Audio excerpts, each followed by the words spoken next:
zure garaia, aurrera eraman asmo guztiak, orain da.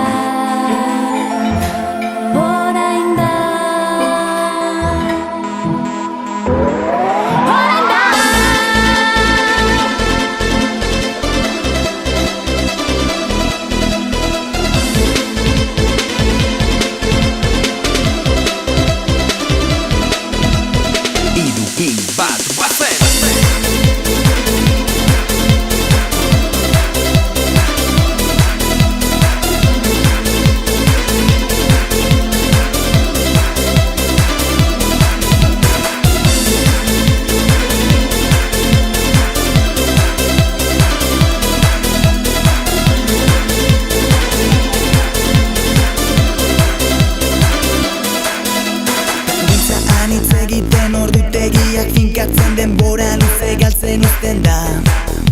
Etorkizuna prestatu, biharkoa antolatu, gure ardurak izaten dira.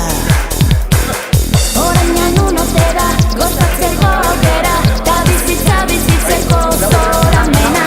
Geroko hauzpazu, egin beharrak ahaztu, egintzazu guztakoena. Orain da, zure garaia, aurrera eraman, asmo guztia.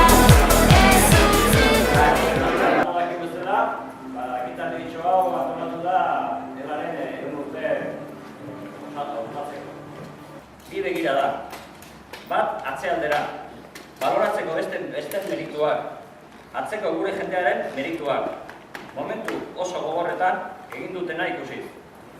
Eta bigarren begira da aurrera. Guk, elak sindikatu bezala eta proiektu nazional bat bezala, aurrera begiratu behar dugu. Oso tinko eta etorkizunaren erronka jorratuz. Pero teniendo en cuenta que en esta organización siempre hacemos las cosas en perspectiva, siempre hacemos mirando al futuro y todavía después de 100 años seguimos diciendo que esto es un proyecto sindical, nosotros no podemos decir que celebramos los 100 años de ELA. En todo caso tendremos que decir que lo que estaréis de acuerdo que celebramos los primeros 100 años de ELA. Las vivencias de cada época pues marcan el carácter, la personalidad y todo lo de cada generación correspondiente. Y las decisiones que se toman pues efectivamente van forjando una personalidad. Y obviamente recalcaría eso, ese debate, esa reflexión es lo que prepara a la militancia de ELA a abordar una nueva etapa, una organización para la legalidad. Urbano kongreso honek ondorengoak ere bai, baina nire iritzian jarri zituen elaren oinarriak, zimenduak nagusi. Eta horien artean, aipatuko ditut, bat printzipio mailan, esaten duenean, produzio, kultura eta konsumoko tresnak langileen eskuetan egon behar direla eta garatuko direla gizarte sozialista batean. Eta estatututan bi gauza. Bat, alderdi politikoen gandik independentea izatea eta kargo politikoak eta sindikalak kompatibleak izatea. Eta bi, votoaren.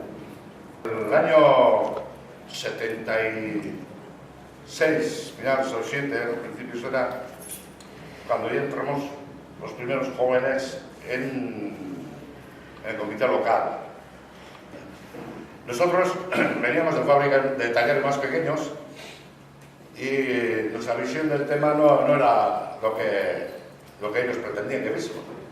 La juventud también en los años 80, me acuerdo cómo empezamos, que empezó Eustaquio, el primero que vino a Legazpia, luego vino Xavianza, que lo he visto antes por ahí, luego Tansica también. Empezamos ya con la juventud porque veíamos que ya nosotros íbamos para arriba y no venía por detrás.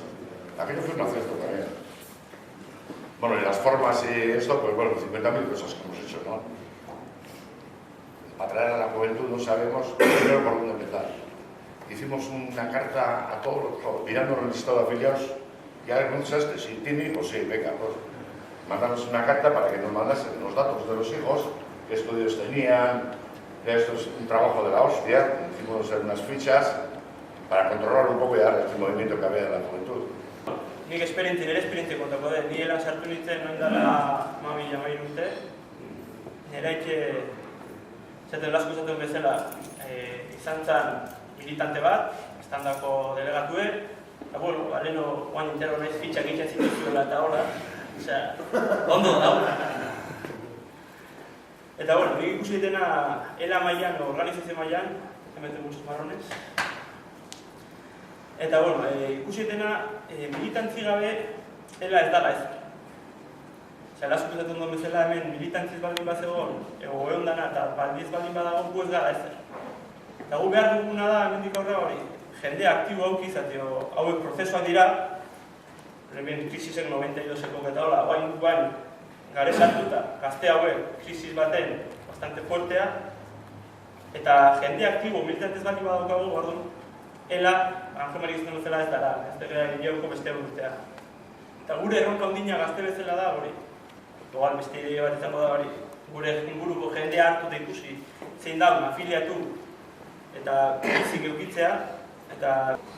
Al hilo de esto, la pregunta es, los militantes, los afiliados, ELA, ¿qué tenemos que hacer?